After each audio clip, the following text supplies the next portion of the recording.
Hello guys, welcome to our channel. আজ office থেকে বেরিয়ে জুইকে নিয়ে চলে গেছিলাম জাকারিয়া স্ট্রিট। গিয়ে দেখি কত ভিড় আর কত স্ট্রিট ফুডের কত আইটেম। তো আমরা প্রথমে ট্রাই করে নিলাম এই গরমের সময় ঠান্ডা ঠান্ডা মহব্বতের শরবত। বেশ রিফ্রেশিং ছিল আর জুইয়েরও বেশ লেগেছে খেতে।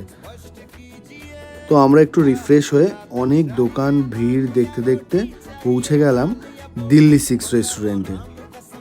তো গিয়ে দেখি প্রচুর লাইন পড়েছে, তো অনেক ভিড় ঠেলে নিয়ে নিলাম আমরা ওখান থেকে শাহি টুকরা আর চিকেন মালাই কাবাব, আর সবশেষে নিয়ে নিলাম পেয়ারে কাবাব। আর এই সবগুলোর মধ্যে এই আইটেমটাই আমাদের সব থেকে বেশি ভালো লেগেছে। তো তোমরাও জানিও তোমাদের জাকারিয়া স্ট্রিটে কোন খাবারটা সব থেকে বেশি ভালো লেগেছে। তো ভিডিওটা ভালো লাগলে like, share, comment and subscribe করতে ভুলো না। টাটা।